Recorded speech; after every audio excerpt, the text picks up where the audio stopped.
Hello, my name is Alexander Lopez, and this is my Pixar project. And the movie that inspired this project was, of course, the movie Brave.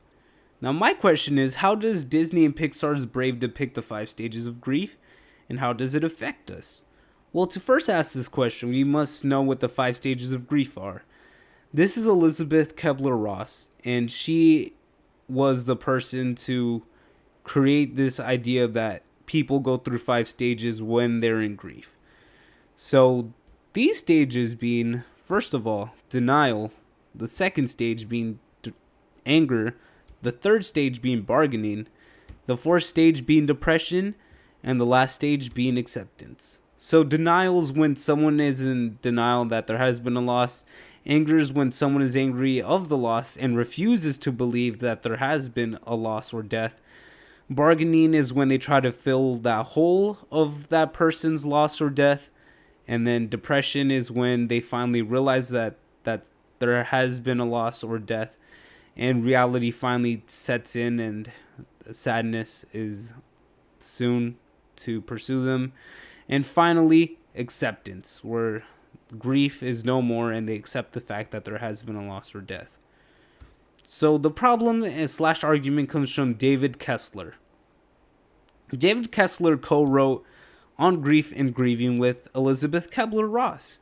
And he argues that no matter who you are or where you're from, you're ultimately going to face grief at least one point in your life, or go through the five stages of grief. However, he does argue that it probably won't pertain to everyone's psychological state, as someone might not go through the original five stages. Maybe they might start at anger, bargaining, or straight into depression. So I wanted to see how gender plays a role in grief, or how they can express their emotions. So, of course, how can men and women handle grief or emotions? So this is David P. Schmidt.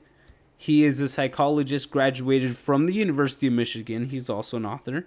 And in his article, Are Women More Emotional Than Men?, he finds out through studies from neuropsychologists that women are more likely to pick up emotions more than men. Easier than men, because women have that mother instinct in them where they can tell whether if a child is in danger or is in need of something, or is just sad. So obviously women have that advantage because of their mother-like instincts. And also through another study conducted from another group of psychologists, they found out that women are more likely to express their feelings about some things that make them upset or discomfort them. For example, during this test, they took a group of women and showed them a series of happy pictures and some that displayed death and harm. And women, after these presentations, showed distaste and emotional discomfort towards the ones that made them sick, which are the ones that showed harm and death. And this is Audrey Nelson, where she wrote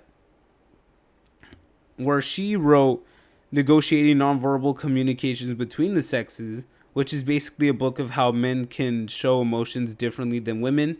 And in her article, Why No Men Show Emotions, she argues that because of social norms, men cannot express their ideas more than women.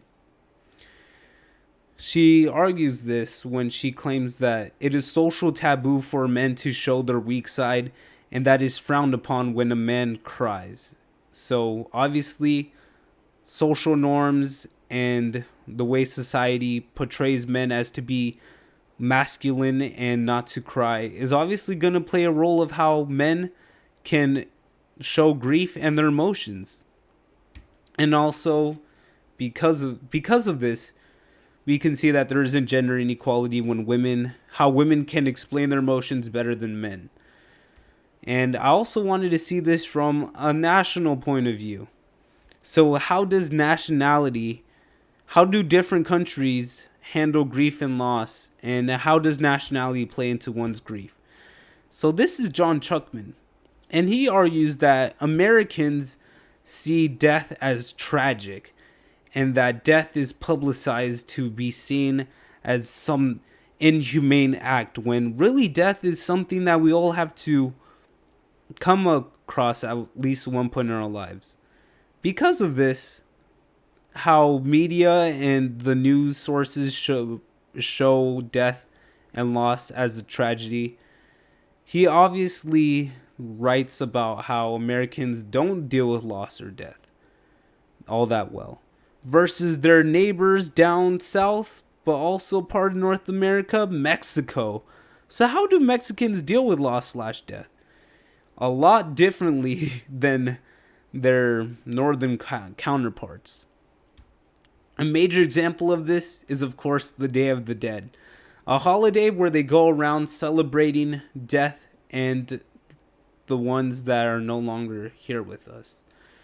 With this holiday comes the ideas of we should just celebrate death and respect death, because we're all eventually going to meet death and we're all eventually going to be dead.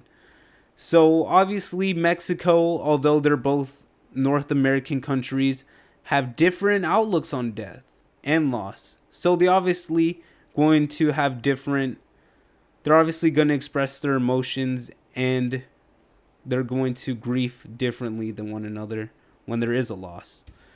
So my solution is that men obviously should express their emotions a lot more publicly than women should.